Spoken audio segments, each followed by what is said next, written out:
Sure. Inside feed. Oh, what a save by Fellheimer. Shrugs it off.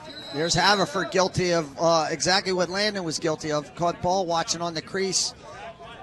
Fellheimer made a great one-on-one save. He's a big kid. He fills up a lot of the cage. When we did our game earlier this year, Booker, we were both really impressed with Fellheimer's game. He stopped a lot of quality opportunities that Boys Latin had. Here's Haverford back on offense.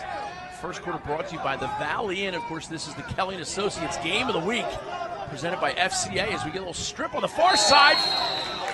Gratuitous bounce. And for Haverford, number 4, Peyton Holloway picks up the loose change. I think this was Salvaggio, Adam. He's another one of these attackmen that they're running at midfield.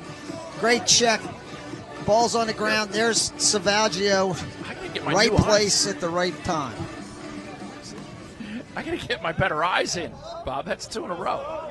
That was a nifty little play by Salvaggio. Hey, Bob Shriver wins the race to nifty. You got to love that. As Bo and Testacos get back at it at the face-off dot. Threw the ball away, trying to throw it back to the goalie, making the right play, just made a bad pass. Oftentimes those face-off guys, when they come out of the scrum, their stick is all bent out of shape, and you frequently see them make some not questionable passes, the right pass, but it just doesn't work as they hope it will.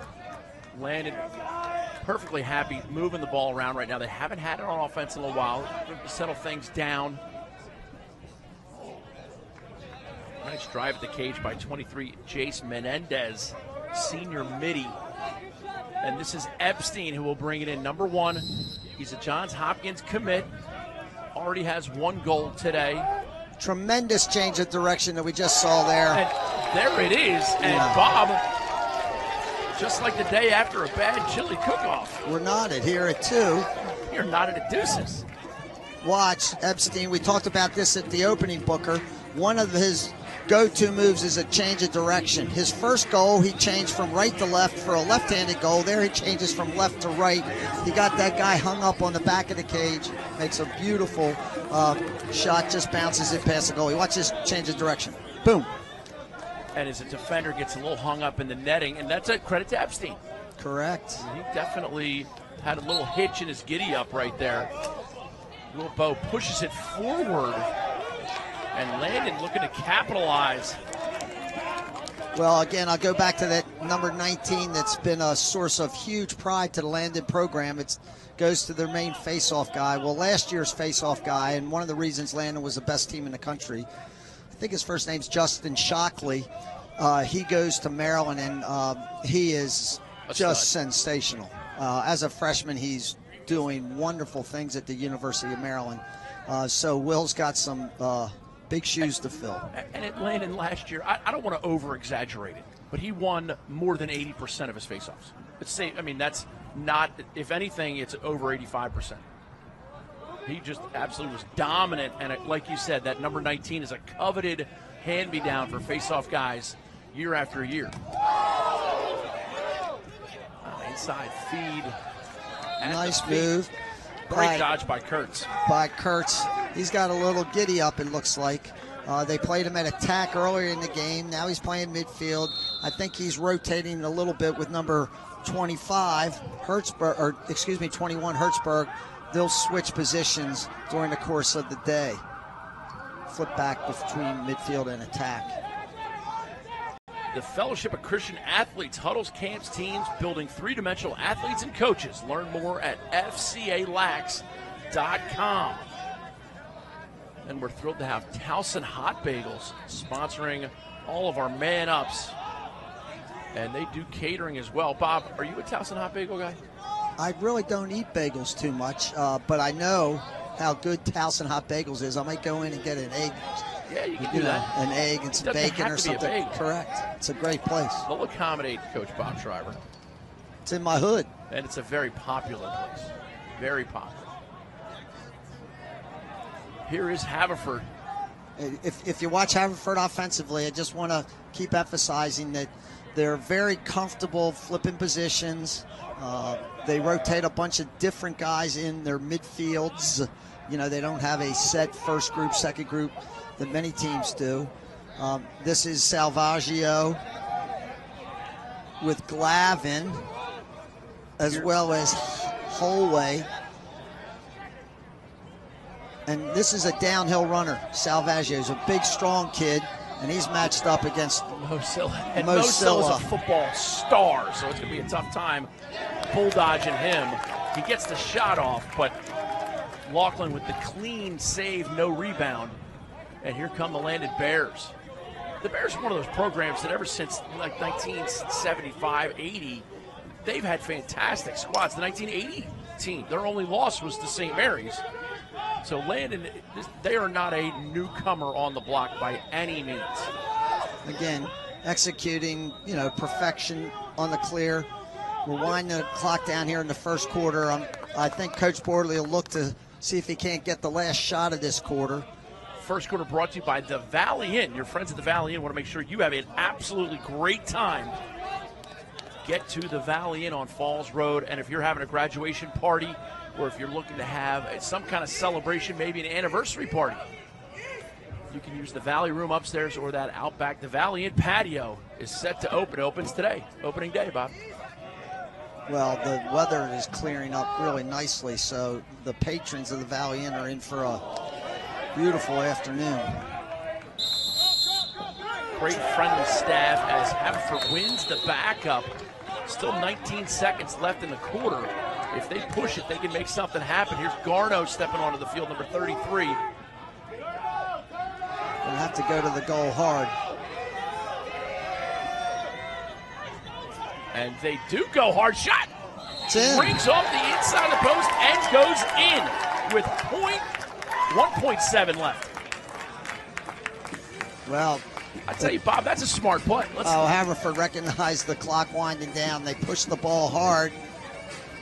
Nice clear to the far side of the field, staying away from the substitute box, clearing the ball. This is an earlier goal where McBride threw it across here to Malone when Landon got caught ball watching. That's the first goal of the game for the Haverford Fords. Nothing's going to happen here. Yeah. Both these guys will just stand up and go to the sideline for the quarter break. And that is the end of the first quarter, brought to you by the Valley Inn. You're watching the Kelly & Associates Game of the Week, presented by FCA Lacrosse.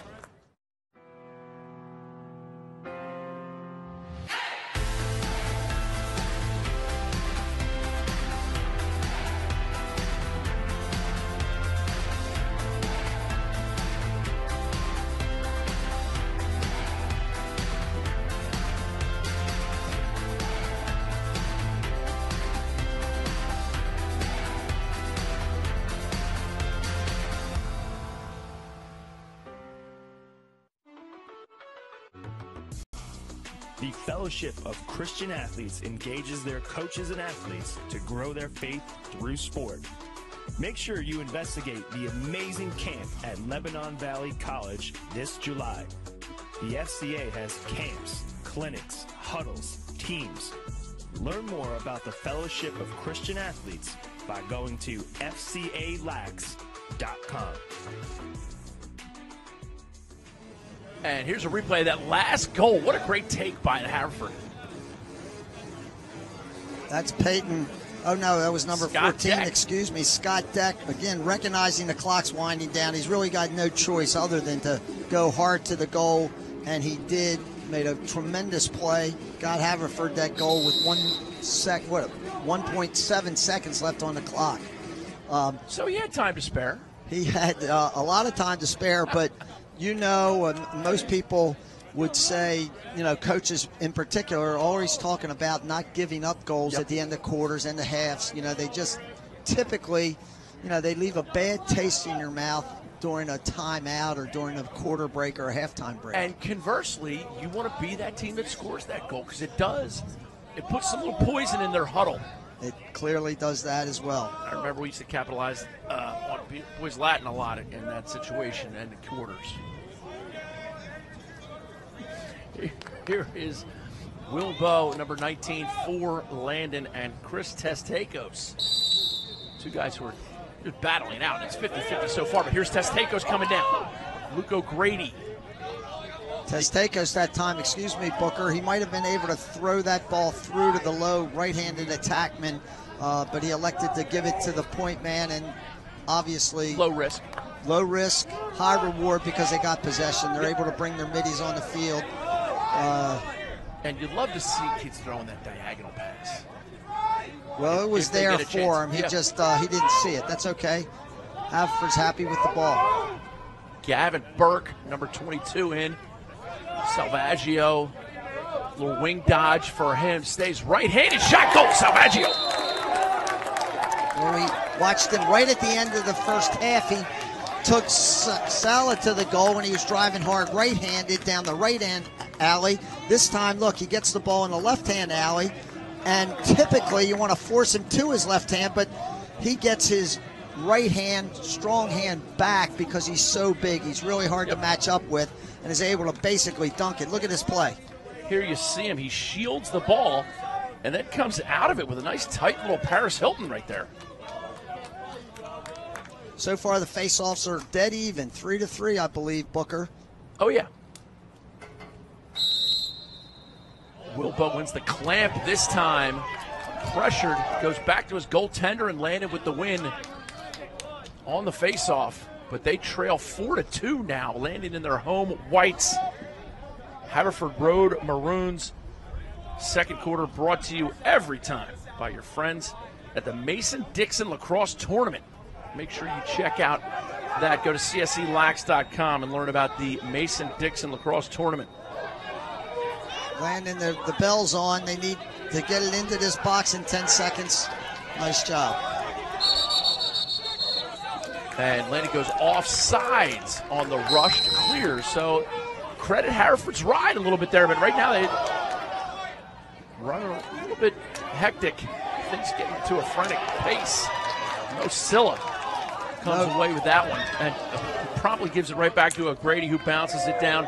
And now Haverford with a possession. Great handle. Terrific handle. We got a flag down. Free possession for Haverford. That was a great handle by short stick defensive midfielder for Haverford, Jack Denius. Oh, no, I'm sorry. Excuse me. That's Jack Leary, number 16. Really nice handle. Garno across the top to Gavin Burke. Here's Burke right by the flag. I believe this penalty is going to be a 1-minuter, so Haverford in a perfect world would score, and then they'd have a 3-on-2 face-off with an extra man. It was a big possession for Landon. Salvaggio turning the corner, desk pop, and that will bring about the foul. We got a cross check is the call. Man-ups brought to you by Towson Hot Bagels, THB Bagelry and Deli Breakfast, Lunch, and Catering. Download our new app, MyTHB, today. And, of course, the official car of MIAA Lacrosse is Toyota. What drives you? Shop Toyota for legendary safety and reliability. Toyota, let's go places.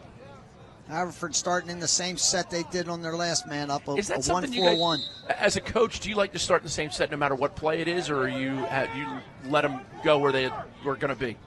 You know, I don't know whether there's a right way to answer that or a wrong way to answer it. You know, you watch Syracuse, who's got typically a tremendous extra man.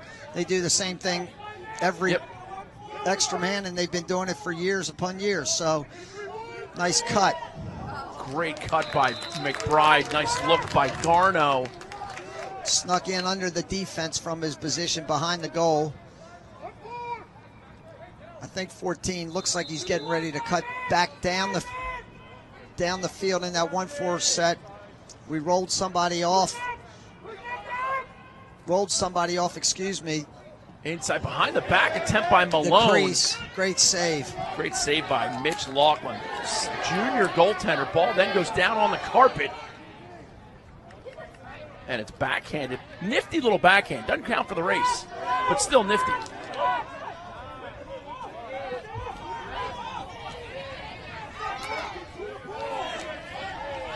Nice ground ball pickup by Haverford's number 26, Edward King. And Haverford with a free possession. Backside, that's going to be white ball. No back up there. Transition's a tough time for backup. Transition so far in this game, I would say that Haverford is very, very intent on pushing transition. They've had a couple really good looks. They don't hesitate to go to the goal when the opportunity presents itself. And Landon, I would say, is a little bit more settled, if you will. You know, they want to get the ball on offense, run a couple good patterns, keep the ball for a possession. So far, that's what we've seen. Get the ball to Joey Epstein. Yep. I'd like to see Geppert get into the mix a little bit. Haverford's been doing a nice job of denying him. Here we go. And here is Geppert. Oh, what a save. He's going high to high, but Fellheimer climbs the ladder, and now we're going transition back the other way. This is what you paid for, folks. They have a 5-on-4. He can throw it back to the trailer.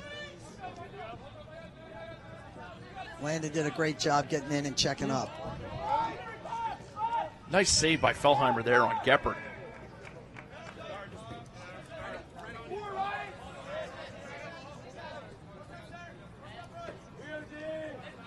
Here's the big guy again. Yep. Adam Salvaggio. They want to get the pole on him. Landon wants to make a switch. They did put the pole on Salvaggio. Here's O'Grady down to McBride. McBride, not unlike Sidney Moncrief, the old Arkansas Razorback star teams, basketball in the day, slasher type player.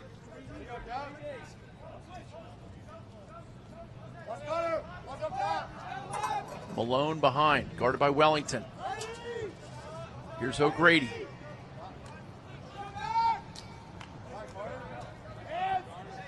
O'Grady, a natural attackman playing up top. Sometimes a little disconcerting to a defensive player who's used to playing somebody from behind the goal. Shot clock slapped onto Haverford. That's the second time today. And here's Malone. He's testing the waters a little bit. Looks to turn the corner, pops it back out. Hallway with some time. 15 on the shot clock. Hallway, time, room, goal. Peyton Hallway. That's the second time the shot clock's been on for Haverford that they've scored a goal. Yeah. The first goal of the game was scored with the shot clock on. This one was scored with the shot clock on. So Haverford's showing the ability to push the ball hard in transition pretty impressively. When they don't have it, they like to run some pattern offense, and they've been able to capitalize both times. As a longtime coach, with the new shot clock, the way it's running with the 30 seconds automatic, where are you on teams going zone as soon as the opponent has a shot clock on them? I personally, I've always liked to see defensive change up a little bit. Yeah. Give the other team some different looks. It makes Agreed. them be prepared for different things going on in the game. And clearly, typically teams, when they see a zone come at them, you know, they want to spread out and throw the ball around a circle, and it does slow them down a little bit. Here's and might give you a better chance, give you a better chance of having some success defensively. Mitch Laughlin with the save on Garno, but Haverford comes up with a timeout. John Nostrand. Second quarter brought to you by your friends at the Mason-Dixon Lacrosse Shootout. Make sure you check that out, CSELax.com. This is the Kelly & Associates Game of the Week presented by FCA Lacrosse. The champions of today inspire the stars of tomorrow over Memorial Day weekend. Just as the stars of college lacrosse will compete for the 2018 NCAA Championship in Foxborough, Massachusetts, youth lacrosse players from across the nation will also be playing for a title at the NCAA Future Champions Tournament. Each team will receive 20 tickets to the NCAA Championships and have the opportunity to be recognized on the field at Gillette Stadium. To learn more, check us out at CSELax.com. Back at Homewood Field, you see Haverford's coming out of the timeout. The nice timeout call by Coach Nostrand. Their offense getting together, trying to sort a couple things out. They're doing well. They're excelling right now with a 5-2 lead. Bob, what do you like so far about what Haverford's doing? The variety of the way they're playing offense. They push it when they can.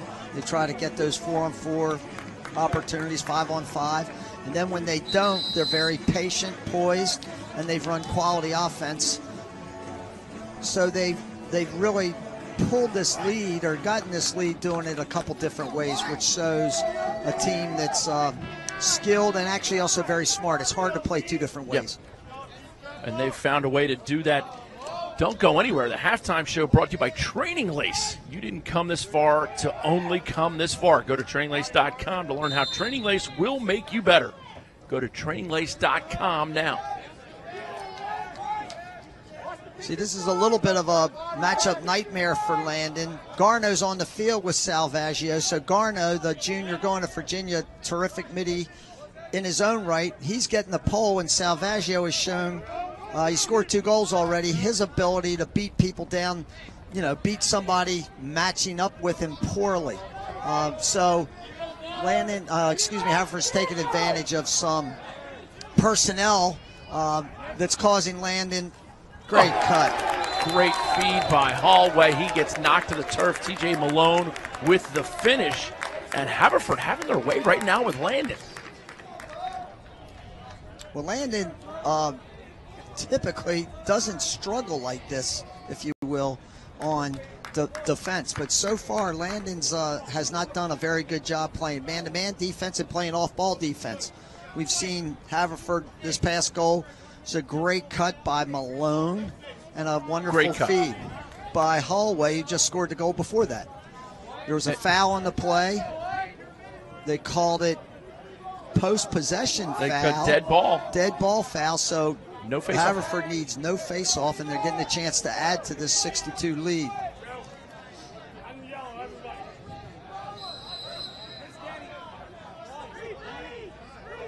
Garno down to O'Grady. This is McBride.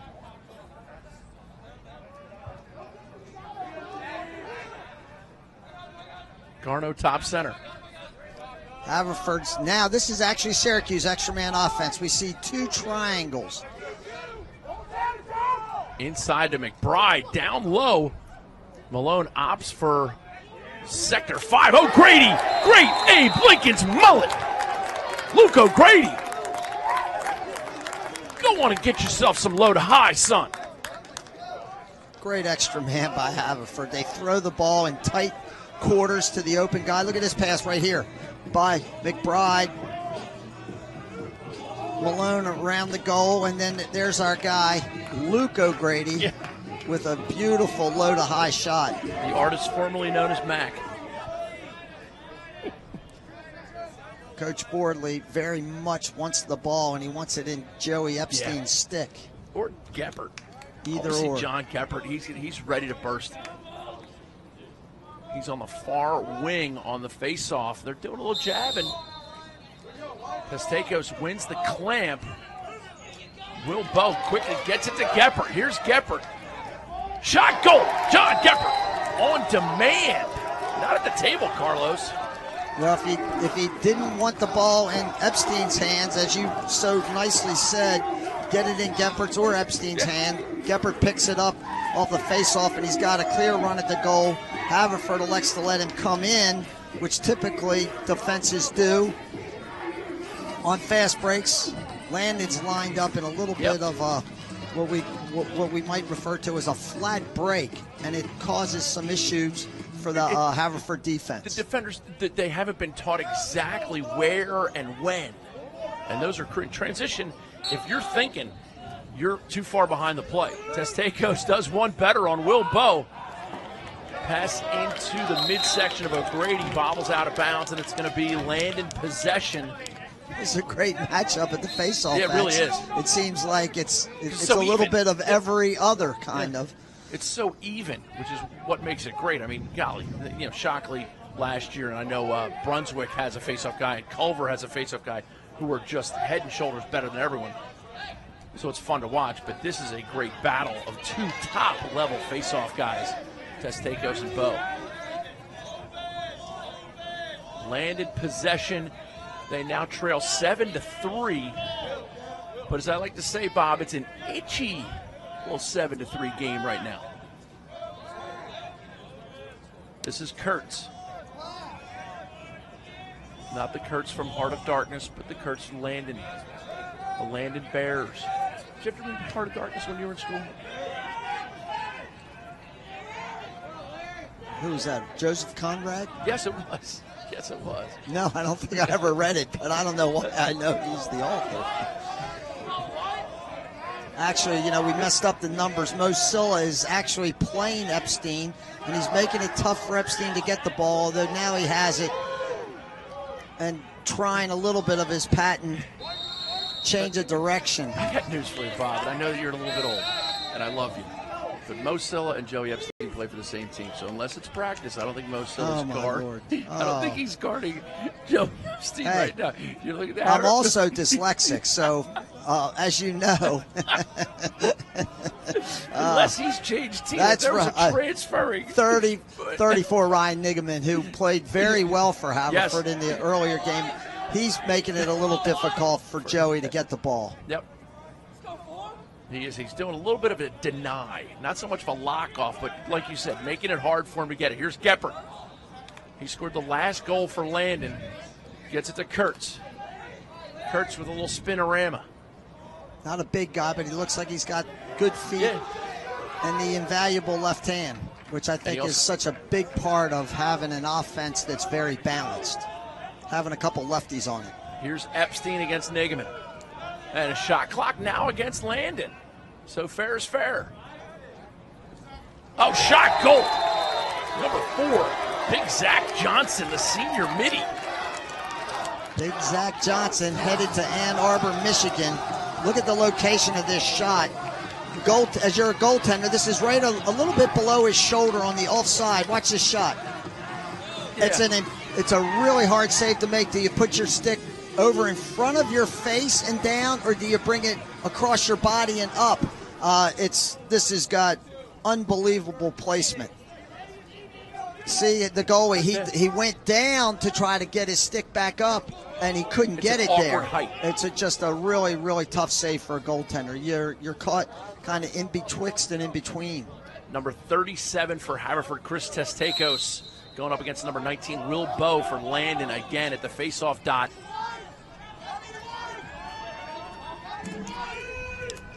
Second quarter brought to you by Mason Dixon Lacrosse. Great ground ball. Timeout, Coach Bordley.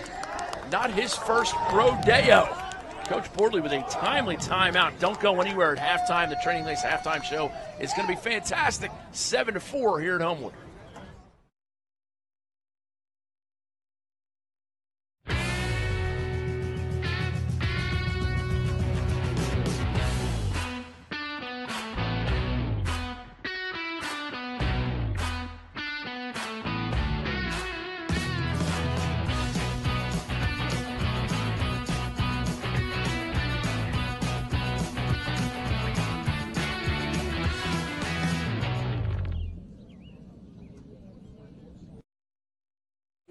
And back at Homewood Field, a great facility that's seen so much top-level lacrosse. And we have 2 of the top high school teams in the nation, 2 of the top programs. And there's your shot of the Hopkins staff. You got Coach Petro in the center. Bob, what do you think? They're licking their chops? Well, 2 things Coach Petromalo is watching, I'm sure, as he's watching his future star. I think Joey Epstein's got a chance to be an exceptional.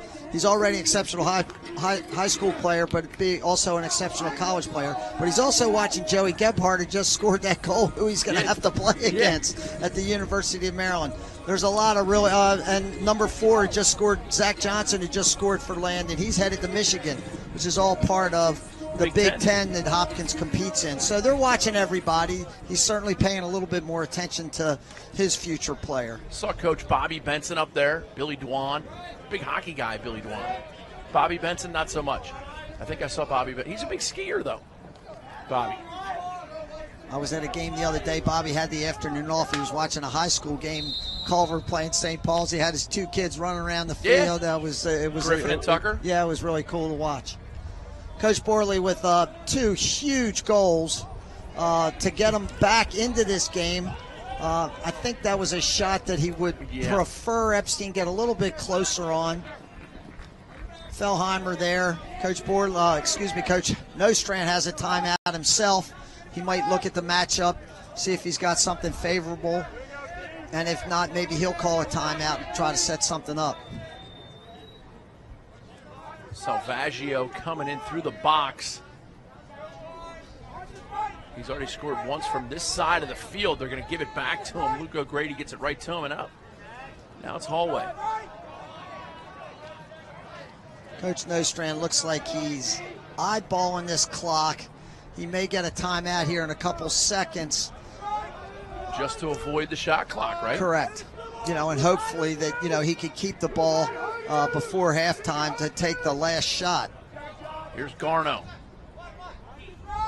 Salvaggio backing out, brought his defender into Garno's dodging space there. Not helping Garno very much. There's the timeout we were talking about. Yep, timeout by Haverford with a 7-4 score. They're going to look to extend on that. This is the Kelly & Associates Game of the Week presented by FCA Lacrosse.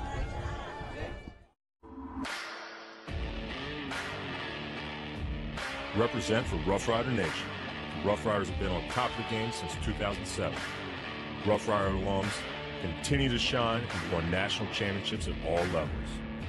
Rough Rider teams dominate the countryside in Maryland, Pennsylvania, and now Virginia. Check us out online at roughriderlacrosse.com. It's time to ride or die. 1, 2, 3, ride! Yo, Sean.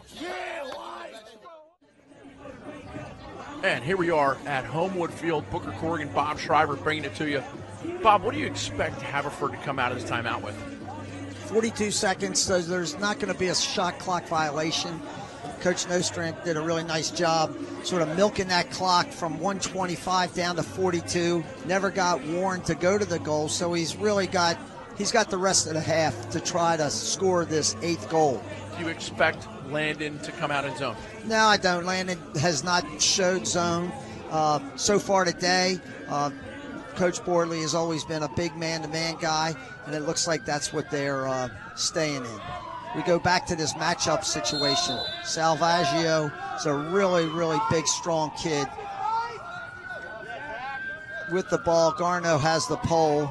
They're a wing attacking them, and they're going to look to swing it behind to the backside or look inside. A lot of motion on the inside right now as Garno back to Salvaggio. Salvaggio, big, strong right-hander. Garno steps in, wants some. Here's Peyton Hallway.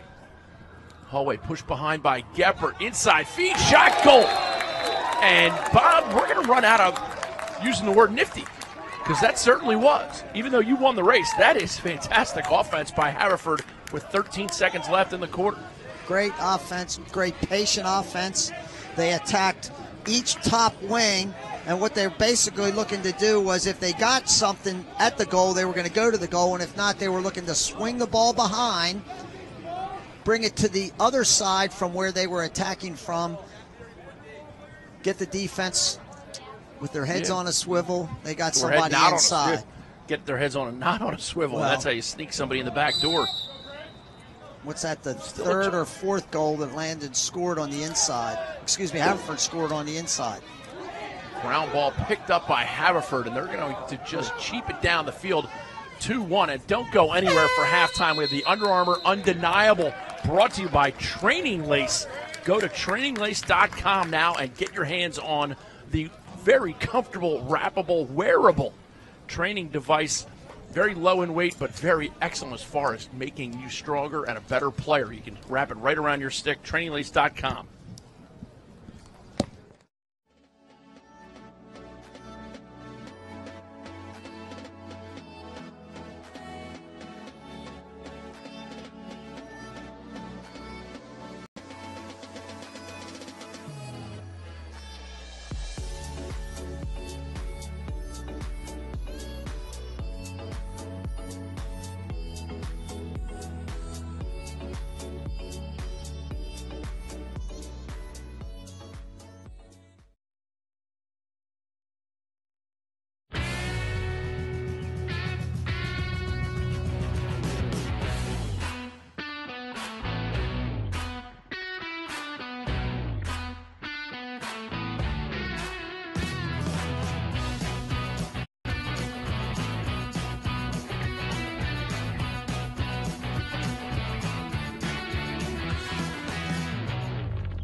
undeniable. The road to the Under Armour All-America game.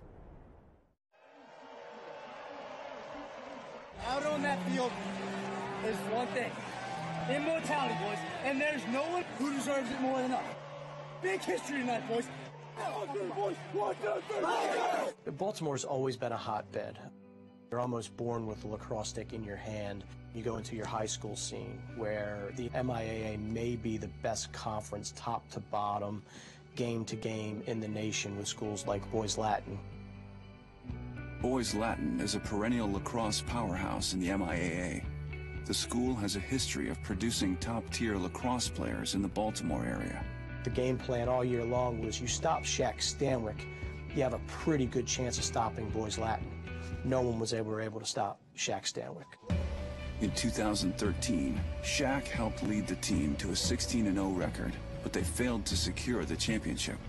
He has a tremendous skill set, but I think the thing that really stands out for me is what a great job he does allowing the game to come to him and making everybody around him better by doing that. In 2014, things would be different. Shaq led Boys Latin to an incredible 18-0 record.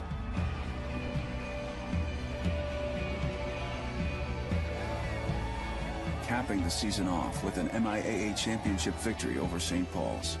He not only showed why he's the number one recruit from a talent and performance standpoint, but also think a leadership standpoint. That was his team this year. For them to come out on top undefeated and him to be the best player hands down in the area, maybe in the country, I think speaks to his prowess.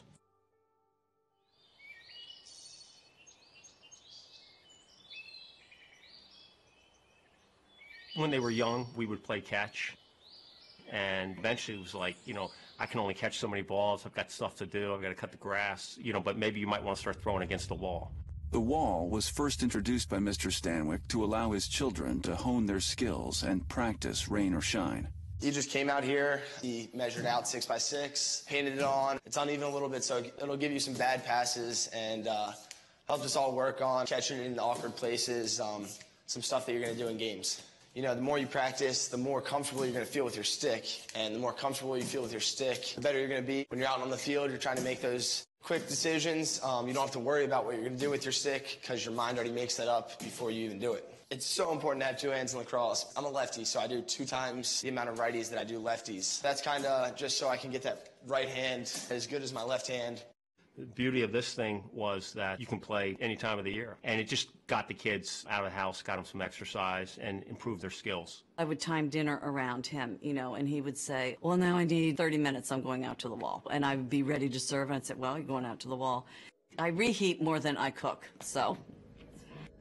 Probably around like 5th or 6th grade. Instead of watching TV, I got out here. It was kind of like something to clear my head a little bit. At the same time, you're getting better, and you're just doing it because you love the game.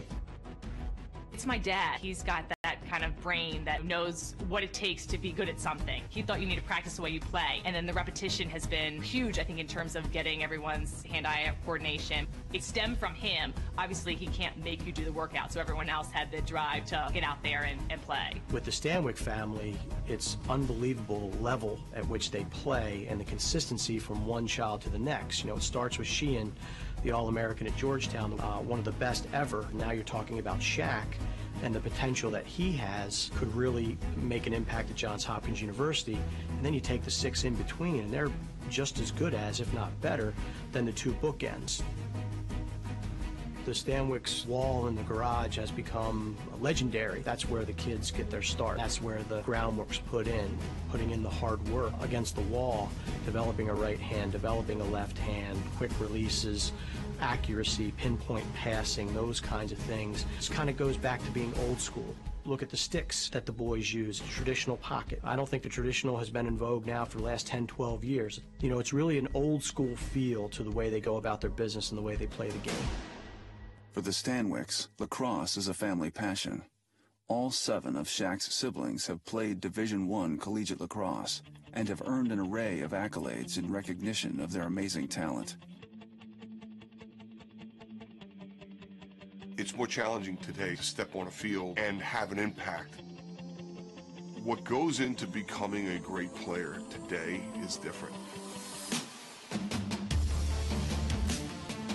Talked about Shaq, and I've been watching him for years, not in organized lacrosse, but out on our field. I want to be as good as I can be. On those days where it's like rainy or crappy weather, I try and get out there, go shoot, probably hit the wall. Right now, for this summer, I want to become a lot stronger. I'm going to be going against guys that are going to be a lot taller, bigger, faster, stronger than me. Continue to work on important stuff in my game, stick skills, shooting, stuff like that to work on the whole summer, so a lot ahead of me. The level of work ethic that a young man has to have, I think some are surprised when they get to Division I level. He's just had an outstanding career, and we certainly are excited to welcome what we think is a great kid, a hard worker, and a skill set that will certainly help our program. If he works the way he's worked throughout his high school career and he stays on track, he could be the next great Hopkins attackman. Presented by Corrigan Sports Enterprises. Events from conception to fruition. Produced by Jalbert Productions International. The champions of today inspire the stars of tomorrow over Memorial Day weekend. Just as the stars of college lacrosse will compete for the 2018 NCAA Championship in Foxborough, Massachusetts, youth lacrosse players from across the nation will also be playing for a title at the NCAA Future Champions Tournament. Each team will receive 20 tickets to the NCAA Championships and have the opportunity to be recognized on the field at Gillette Stadium. To learn more, check us out at cselax.com. Maryland's top high school teams are in the spotlight at the PNC Lacrosse Invitational on Saturday, March 24th at Loyola's Ridley Athletic Complex. The girls' game features a Baltimore rivalry with Roland Park taking on Notre Dame Prep at 5. The boys' game follows with Severn facing MIAA rival Archbishop Spalding at 7. Log on to PNCinvitational.com for more information. The PNC Invitational, where high school lacrosse takes center stage. Spring is coming. Enjoy the season with a great deal on a new Toyota. Like low APR financing on the technology-loaded Corolla, the adventurous RAV4, the rugged Tundra, and more. I'm rebuilding the deck? Yep. Okay. Now, buy a Tacoma with $750 cash back from Toyota, or get 0.9% APR. Or buy a Tundra and save with $1,250 cash back.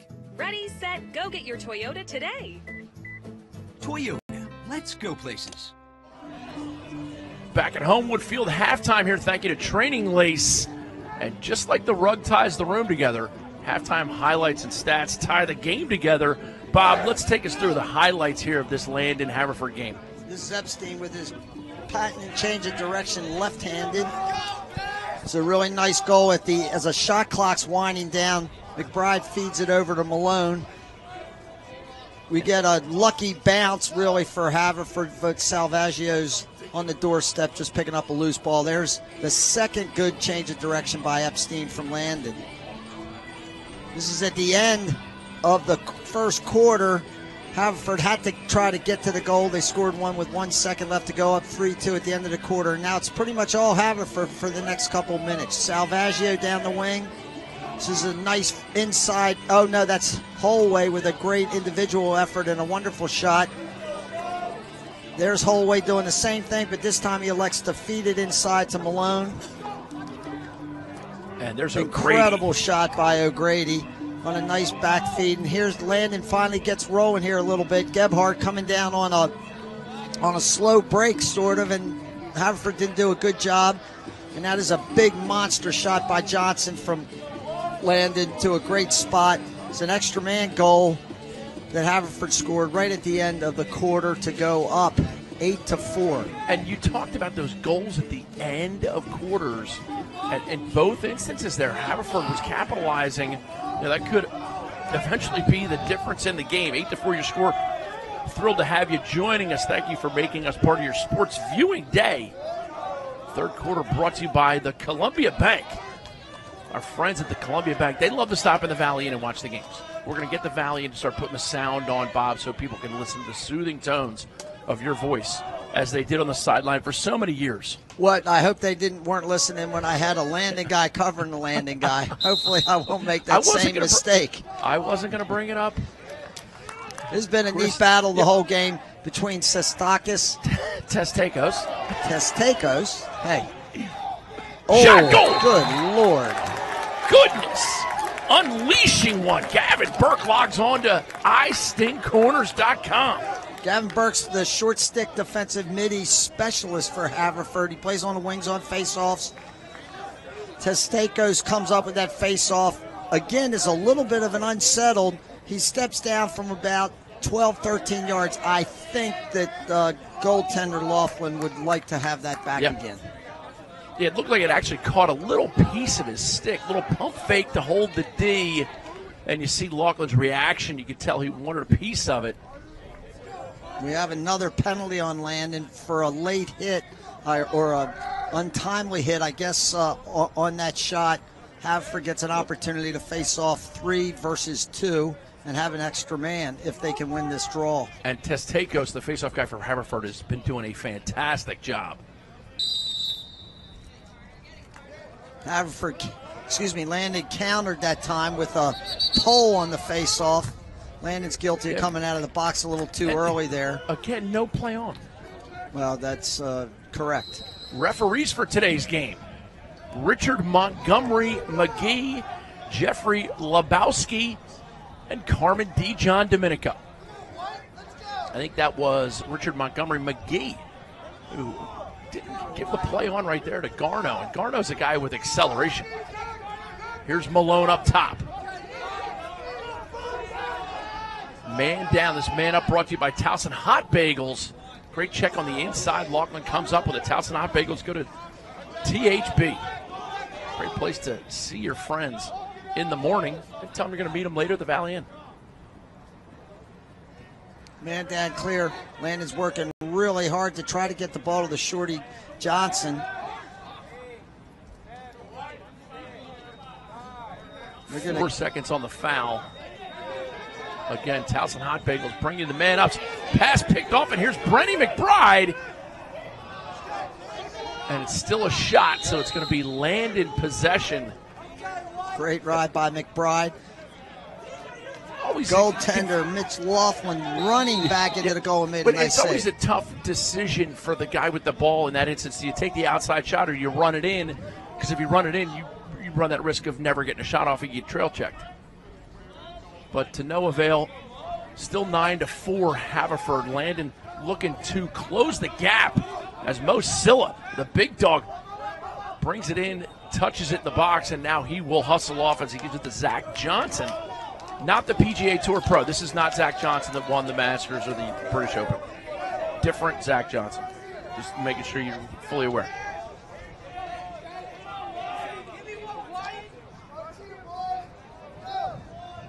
Garrett Kurtz, number 10, far wing. And now it's back to Johnson. Geppert joins them on the midfield. Geppert does the fake pick and roll. He's got Eddie King guarding him now. Geppert, little acceleration now. King closes the gap. And this is Johnson. Johnson bull dodging, head up the whole way. Nice defense by short stick midi Gavin Burke, who just scored that last goal for Haverford. Epstein drawing a crowd. Early slide that time. Epstein carries the double outside, now moves it. This is Geppert. Third quarter brought to you by the Columbia Bank. Banking made easy. The Columbia Bank is proud to be the official bank of MIAA Lacrosse. And we have a shot clock now against Landon as they trail. And they're certainly not trying to stall. They're just looking for the best opportunity. Ball in and out of the stick of Kurtz. And here comes Garno. Looks like Garno. Gets it to Malone. Oh, what a save by Laughlin. That could change things. They got a chance. Haverford, really nice substitution, getting the midi off the field and getting their pole back onto the field to thwart that looked like what a really good unsettled opportunity for Landon.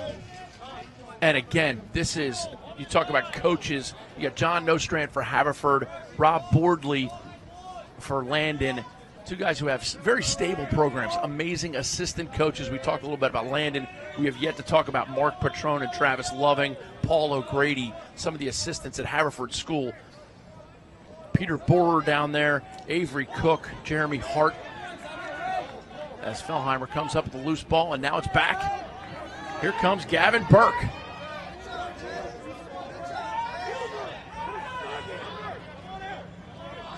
Burke gets it over to Hallway, and he will go for the sub. Salvaggio, and also coming in, Pierce Glavin, his dad Mo Glavin, Haverford class of 83, if I'm not mistaken. A lot of dads on these teams that I happen to know. Jackson Spar, Matt Costin, my man Guy Costin. A lot of Haverford stars out there shining. Of course, Ed Garno. Haverford plays out of this 1-4-1 set a lot, and they wing dodge. They'll roll one of the guys in off the attack and look for a backside. Nice offense. Hallway up top. Alley dodge again. You talk about good, smart ball movement, efficient offense so far today. Now they have a little invert with O'Grady playing against the midi. Landon was forced to switch. Oh wow. Laughlin got a piece of that, and he actually deflected that shot up into the goal. It looks like it was going low to low, and if we see this on the replay, it looks like Laughlin got a piece of it, and as he's making the save and coming up with his hands a little bit, he deflects this ball right up into the corner. That's two very nice bounces that have gone Haverford's way, and sometimes, you know, they go the other way, and instead of it being 10-4, maybe it's 8-6 or 7 or something.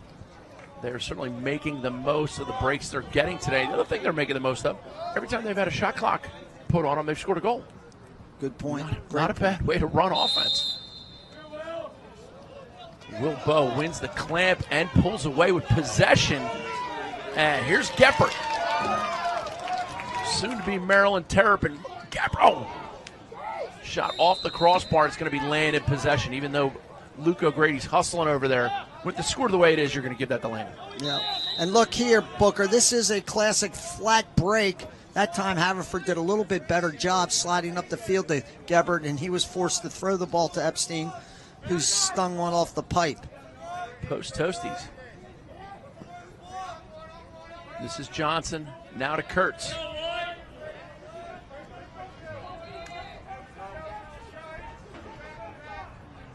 Kurtz. I'd love for him to sting a corner so I could say the horror. Johnson has it checked away. And another stripping. I'll tell you what, the Haverford defense. Jackson Spar. Strip delicious. And here come the forwards. Third quarter brought to you by Columbia Bank. ColumbiaBank.com. Bank easier, online, all the time. And remember the FDIC. Booker, when we did the Haverford Boys Latin game about a month ago, we were commenting that this Haverford team isn't kind of the same team with the Dox Aikens who could just overpower you, you know, the great player who's just a sophomore at UVA, but it's a really quality lacrosse team, very, very well coached. They got a lot of guys whose skill they are taking really good advantage of, you know, whether they're good with the ball, without the ball, they run really quality patterns. And in Landon's case, I would say that this is one of Landon's weaker teams that we've seen. They just don't have the overall power that they're usually having. On attack, it seems like Epstein's the only guy that's capable of handling the ball consistently under duress. And in the midfield, they've got two guys that have shown well this game, Zach Johnson and Gebhardt. But after that, it's hard to, you know, get up and talk glowingly of any one of the Landon players, short of maybe most Silla on defense. And that's unusual for Landon. So they also graduated a pile of talent last year. Incredible. You know, they won the national championship last year as a high school. You're not going to come back with the same kids, obviously, and they're showing the effects of that. And most importantly, they don't have Shockey, you know, facing off winning 80%. Although Will Bowe has performed admirably Today's shot clock again on Haverford, so look out. Here's TJ Malone. Inside shot, goal. There's another one. You called it a second ago. And another one. That's the another one. fourth time today that the shot clock's been on that Haverford scored. That is a remarkable statistic. 4 for 4. They really are doing it. That's Deck right there with a really nice inside roll. Senior attackman headed to Notre Dame. So it's not like they're completely void of the Docs Aikens of this world. You know, Garneau's going to Virginia, Deck's going to Notre Dame, O'Grady's going to Providence. They've got plenty of talent. If you will it, it is no dream. A lot of faceoffs today for Testacos and Will Bowe. Well, Landon in their home whites, Haverford Road Maroons. Will Bowe comes away with it.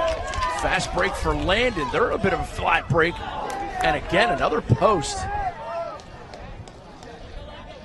Still a shot. Nice ground ball gathering that time by number 6, Jacob Solomon. Excuse me, number 5, Stephen Bowe, younger brother of William and a freshman. Stephen Bowe, a freshman for Landon. This is 25, Guy King. And he gets it right back to 23, Jace Menendez. Here's Stephen Bowe.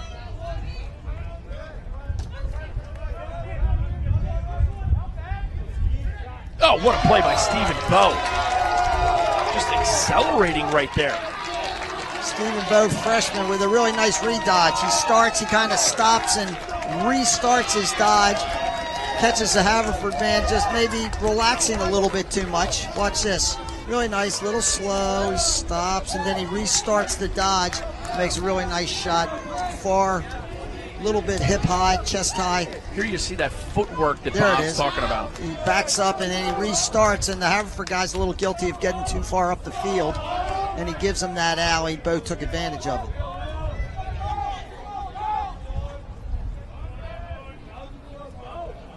$11-5 your score. Landon trying to roll their way back into this. And now Stephen Bowe's hoping older brother Will can give the Landon Bears another possession. Here comes Gebert. He is a big, strong kid. Nice defense by Landon's Charlie Cordisco.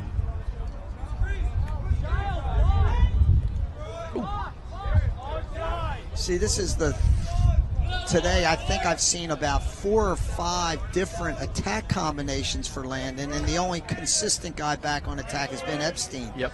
So Coach Bordley's still figuring it out. Who are the kids that are going to give him the best chance for success? He's trying to give everybody a chance to play. And here is Epstein.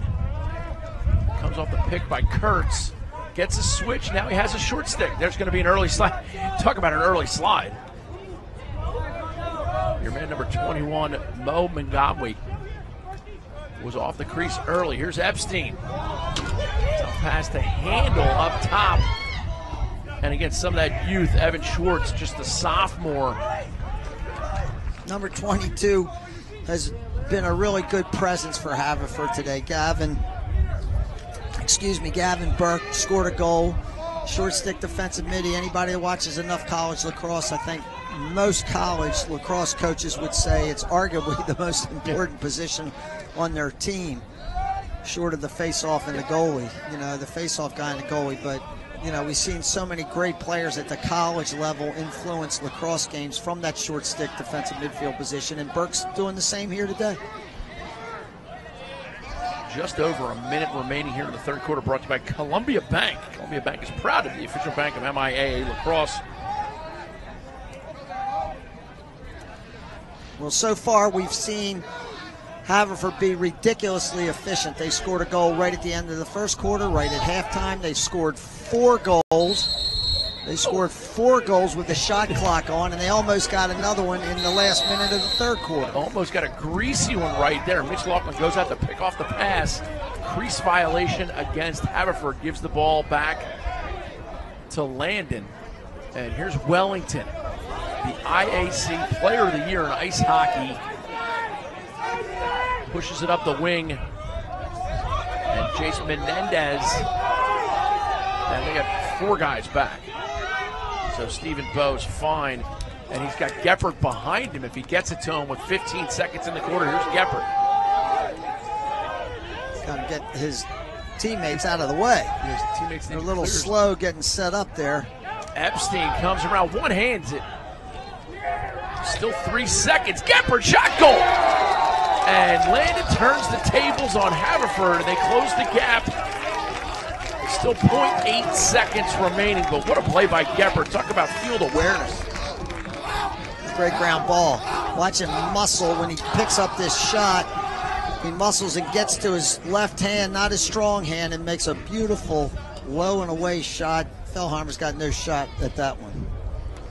Tremendous effort by Geppert. And again, one of those face-offs that nobody really going to keep track of. Both guys probably just going to stand up with 0.8 seconds. I really do think it's hard to score a goal. And that'll bring about the end of the third quarter. 11-6 your score. This is the Kelly & Associates Game of the Week presented by FCA Lacrosse. Protect the plate now, Scotty. We've got a lot going on this spring. We could really use a new car. Did you say you could use a new car? Yeah. Come with me. Scotty! Hustle up! And now's the time to get a great deal on a new Toyota. You mind? Sure. Here you go. Okay, here you go. Yeah. Right now, lease a Highlander for only $279 a month, or buy with $1,000 cash back, or pick a Sienna with 0.9% APR. Ready, set, go get your Toyota today. Toyota, let's go places. Corrigan Sports Enterprises is a full-service sports marketing and event management company. Every detail from marketing, public relations, logistics, and cleanup, Corrigan Sports Enterprises handles events from conception to fruition. The premier lacrosse and field hockey recruiting tournaments and high-profile running events. Corrigan Sports Enterprises, bringing your dreams to life. Hey, how's everybody doing today? We got the national rankings here by Inside Lacrosse. There's your DC, IAC, and your Pennsylvania. What do you think there, Bobby? Well, it's interesting that Georgetown Prep is #1 in the DC area. St. Stephen's, St. Agnes, my lord, they beat Hill Academy, the only game Hill's lost this year. I think we'll see by the end of the year that Bullis will move up considerably in that. They just haven't had the same schedule that some of those other schools have. In PA, Episcopal Academy, they got handled pretty good, I believe, by McDonough, and I think Haverford will overtake them before the end of the year. And Malvern is still finding their identity a little bit. I went and watched the Malvern-Loyola game last week. Excuse me, early this week. Shared an umbrella with Loyola coach Mark Van Arsdale of Hobart lacrosse fame. What a good battle the face-off X has been today. I think that Haverford's gotten a little bit of the best of it, but it's been a pretty consistent battle. All the face-offs have, very few have come out clean. They've been a little bit of a 50-50 contest. It's been good. And they called Testakos for playing without a stick. He got a stick knocked out of his hand. So it's going to be landed possession. Here's Kurtz. That's a tough call sometimes. It certainly you is. watch this kid lose his stick, and he just bends over to pick it up, and they'll, and if he makes contact with anybody, he is playing without a stick. But he's just trying to pick his cross up. Graham Hertzberg, number 21, freshman attackman. Considerable size as Geppert drives in, draws a slide. Kurtz. Great bounce shot there by Kurtz. 11:06 to go. Fourth quarter provided by Durham Capital, providing non-traditional sources of capital and public-private companies worldwide. Check out Durham Capital. Here's Epstein. Quick slide. You've referred to that all day. Haverford's very quick to go on Epstein. Oh, he didn't quite get up high enough before he dropped the head of his stick. Haverford has changed goaltenders, by the way. Sarge Garito's getting a chance to play here in this fourth quarter. Good to see it. Little substitutions there. And a nice save by Garino. Garito. He's a big kid like Fellheimer. I guess they're growing him big up there in Haverford, PA. Corn-fed. Real farm country up there in Haverford.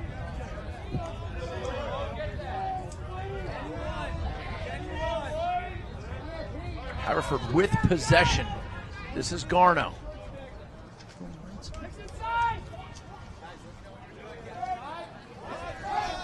Salvaggio across the hallway. Peyton Hallway, a little head of steam going against Geppert. Geppert's played a lot of defense today as well. They need him on the field. Again, talking about Haverford's, kind of new group. They got to rely on the few veterans that have remained on the team from last year, Geppert being one of them. Wellington comes in. Good save. Really nice save. And here Wellington still back in, gets it behind to Epstein. Not Juan Epstein from Welcome Back Cotter, but Joey Epstein. Oh, Epstein! With a note signed by Epstein's doctor. Epstein's got, I don't know any of your movie quotes, so you're talking Chinese. You're talking Chinese to me. Epstein, he hardly looks like he's running, but he's got really subtle speed, and he gets to the front of the goal very quickly and just basically gets a half a step on his defenseman. He's capable in that play of reaching around his defenseman, and actually the shot was around the goal. Yep. Great Size play. and speed. Yeah. Size and speed right there by Epstein. I watched him play football this fall. Landon had a game at Boys Latin that I watched, and Epstein is also a terrific football player. Mo Silla, tremendous. Returns punts, and of course so is Mo Silla. Haverford with the face-off win. Coach Sean Nadalin is very excited about Mo Silla coming to Towson University. He's a defender, and Coach Nadalin teaches defense as well as anybody in the country. I wouldn't be surprised if Coach Nadelin's spooking around in here somewhere, right? I don't know what their schedule is this weekend, Towson. Probably in conference because they played Duke out of conference last weekend. No, Denver. They Duke and Denver back-to-back. Now I think they have like a Drexel or a fair someone. Yeah, Denver's playing Georgetown on Saturday in Washington. There's Garno. The first time Garno's really taken a shot the whole game. He's a kid that's intent to just be part of the offense. He doesn't have to be the offense, which we were impressed with earlier this year. Does not force things. Salvaggio now with the long stick. Going to see a shot clock probably again. They've been warning Landon, Haverford consistently. As I say, what else happens? They go to the rack and score a goal. TJ Malone with that one. Fourth quarter brought to you by Durham Capital. Here's Salvaggio down the wing. Salvaggio behind the Malone. This is Malone. I believe this is his third goal.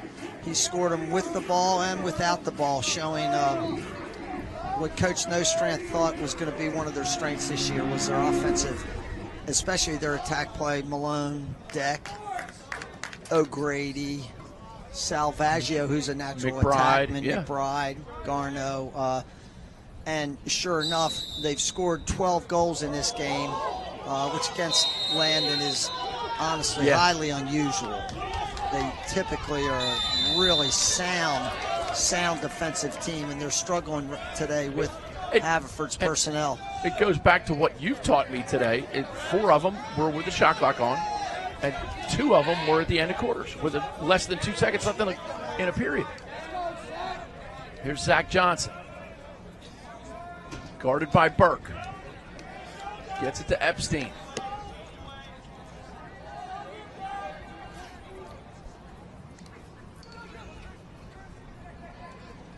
Oh, Burke with the fake. I tell you, Burke lost some guy. I'm sorry, Johnson with the fake. Zach Johnson pump fakes to Geppert and just waltzes in. Here's Look Epstein. who's involved in this play. 1, 4, and 7. Watch, there's 7. Actually, then what a great fake by Johnson. He just box faked the kid out on that far wing, and the Haverford guy fell asleep, goes in for a layup. Garrido's probably not too happy with the defense in that play, and I'm sure Coach Nostrand isn't too happy with the defense on that play. He's scratching his head down there. Look at him. Coach Nostrand doesn't scratch his head a whole lot. He shaves it more than he cuts it more than he scratches it. Will Bow with the face-off win, although he is getting double and triple teamed. Nice play. Hertzberg, Great play. That's still a shot. Still a shot, even though it was well wide. Backed up by Gilbert Senimore. Landon isn't out of this thing yet. There's 7 minutes left. It's 12-8. They got the right personnel on the field. There's Epstein getting the one-handed. I think Coach Benson and Coach Petramala might be looking at the one hand, saying to themselves, enjoy it while it lasts. Anything to get the ball in the back of the net that works, I think they're happy with.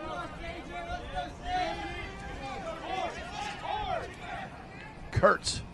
Epstein shot. I'll tell you what, he put some velocity on that one. Landon just then ran a little bit of a mumbo play where Geppert started on the crease. Number 10 drives up to the middle of the field. The far wing guy comes in and sets a pick for Geppert. He just steps out and hopes to get that step down shot.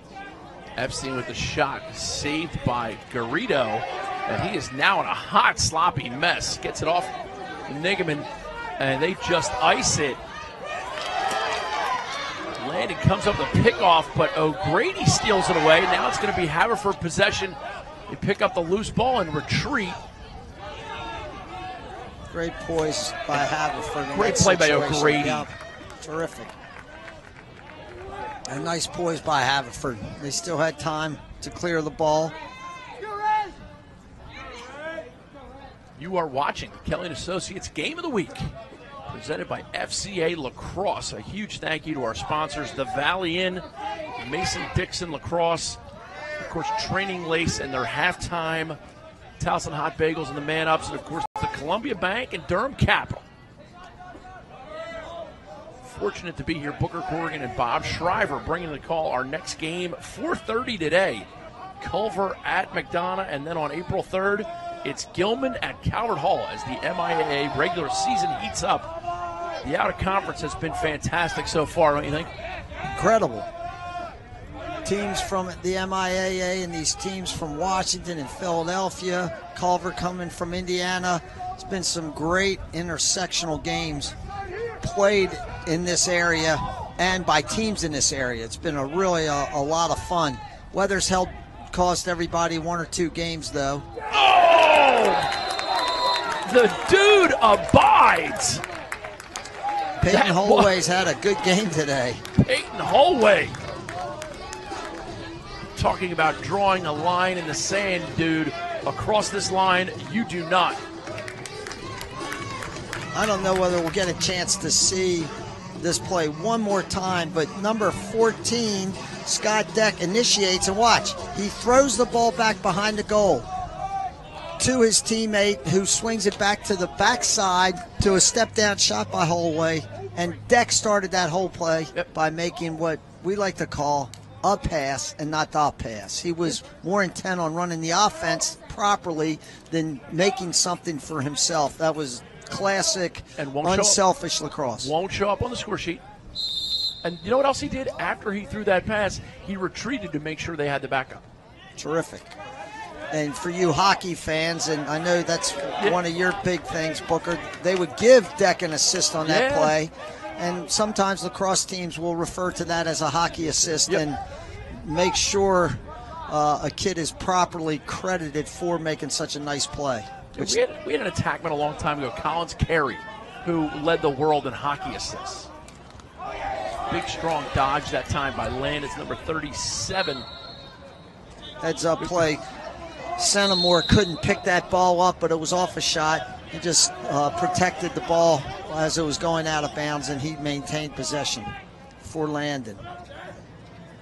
Had he gone for the ball, the defenseman probably would have checked it out of bounds, and they'd have lost possession.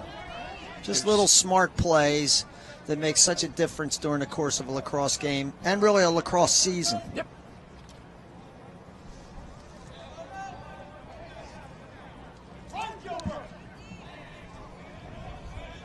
Gilbert Centimore behind the cage now as Menendez bobbles it a couple times. A little stumble. And Epstein working hard to try and get the ball. And Nigaman working harder to try to prevent him from getting the ball. Did a nice job. Haverford defenseman. There he is. Now he gets a backside. Oh, goes for the high shot off the outside roll. And Haverford wins possession. Credit number 16, Jack Leary. Epstein, he's been guilty a couple times of not getting up high enough on these behind to top dodges, I'd like to call them. That time he got up high enough and he just shot that over the goal. Goalie didn't have to make a save. But he's so quick. You know, when he gets to the goal line extended, that's a good spot for him. But he is so quick, I think he could get even a little bit higher if he'd work, maybe just be a little bit more patient on his dodge. Coach Nostram might. No, he's not too happy with that play. And here's Alex Hagerup carrying it over midfield, and here's Epstein. And they are going to have to go, and there's a timeout on the field.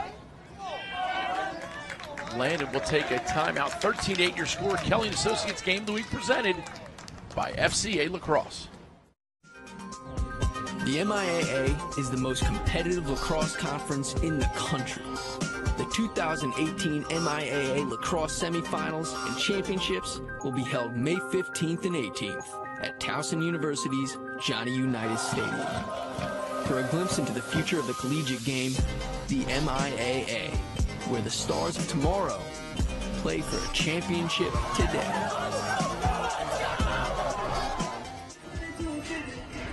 Back at Homewood Field. And there's your upcoming spring schedule for the game of the week. We are at the Landon Haverford game. We got St. Paul's Loyola coming up. Trey Whitty, the new coach there. Calvert Hall, McDonough, and then McDonough be other. Absolutely fantastic schedule. Look at those games. Look at the teams. It's great to have Gilman sort of back on the schedule. They've been off the board here the last couple years, but they're having a good start to their year. They just beat St. Stephen's, St. Agnes, and as I mentioned earlier, a team that beat the Hill Academy. So it's great having a little variety there. We got Severn playing. It's an impressive-looking schedule. Severn's a little sneaky team. I think they might be a playoff team this year. They got a couple great players. Geppert, quick offensive thirst. And now it's Zach Johnson. Johnson driving right-handed. Epstein loses his man behind. Quick slide by Haverford. Turn the corner. They've hit some pipes today, too. Yeah, they have. They've hit 3 posts. Epstein, that's his second one. Here's Kurtz. Kurtz looking to make something happen. Shot deflected on its en route to the goal. And Coach Shriver, let's think about who do you think is going to be the Under Armour underclass tryout player of the game as Epstein comes around and scores. He's certainly, we don't normally pick one from the losing team, but he's played well. He has played well. From a purely perspective, you know, looking at the winning team or what appears to be the winning team, we've still got 2 minutes left. But, you know, I think we've got to look at Haverford's overall success. Might start at the face-off X. I think it's been a good battle, but I think Testakis has had a little bit better of it. Although, if I'm looking up here, I really think Malone's had a terrific game for Haverford. He scored with and without the ball, a couple big goals at the end of the first quarter. Yep. You know, that goal that just put them back up as Landon made a little run here in the fourth quarter. He just scored that goal to give them Haverford their 13th goal. Luke O'Grady maybe get a vote or two. Yeah, Luke with that high riser. But Malone overall has probably been the most productive player on Haverford's team. The Under Armour Underclass Tryouts Player of the Game, TJ Malone. Number 30 for Haverford. Salvaggio made a great little middle of the game. Yeah, Salvaggio scored a couple really nice goals. One of them was a fortunate bounce that just bounced up into his stick, but very nicely done. I'm surprised they haven't warned Haverford yet. Oh, they did. I did not see the ref put his hands up in the air. Excuse me. Salvaggio, he kind of earned that. You hate to score one too late against the team when you're up, but he ran a full lap around the field. He looked like a NASCAR driver there taking lefts for a little while. Watching Salvaggio on this particular play, I'll bet he ran close to 100, 150 yards, and he ends up netting the 14th goal, and certainly that's the icing on the cake in this game. Landon did a great job pressing out, trying to put the ball on the ground. It's so hard to chase people all over the field, you know, especially when it's really wide open. And give Haverford equal credit for handling it really well, culminating in a goal.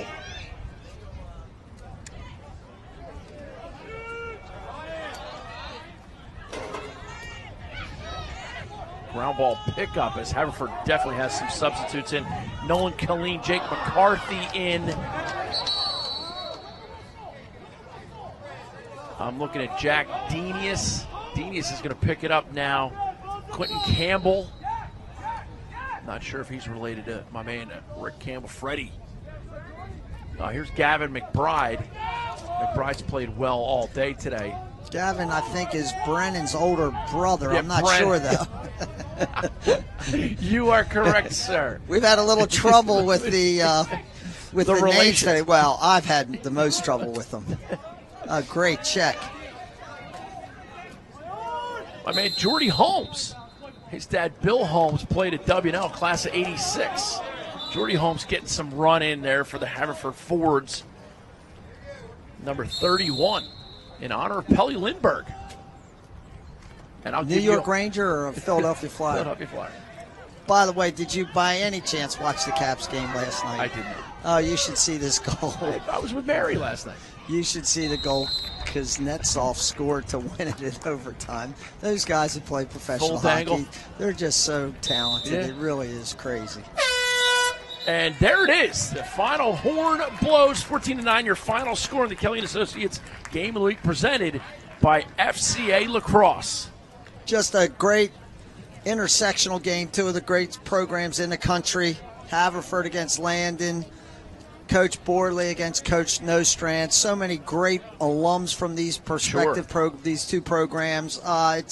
It's an awesome opportunity to see these guys come down to Maryland, play at Homewood Field on a first nice day we've had in about 3 weeks. Yep, it has been a while since we've had weather like this. Booker Corrigan and Bob Shriver bringing you the call. We're going to get you a highlight package of our Under Armour Underclass Player of the Game, TJ Malone, for Haverford School.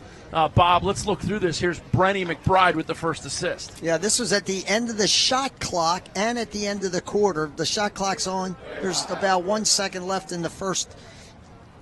In the shot clock, excuse me, and Malone sneaks in behind his defenseman. McBride makes a great feed. Here's Holway driving the alley, and he finds Malone in on the inside. There's Malone playing again without the ball. Salvaggio right here, throwing it behind the goal. Malone driving hard, banging his third goal of the game. And then we saw him score that goal at the at about the 3-minute mark at the end of the fourth quarter here when Landon was making a little bit of a run. And that goal is fourth of the game, basically iced it for Haverford. For Invicta and all of our friends here at Johns Hopkins Homewood Field and for Bob Shriver, I'm Booker Corrigan saying thanks so much for making us a part of your sports viewing day. And remember, you only get one shot at today.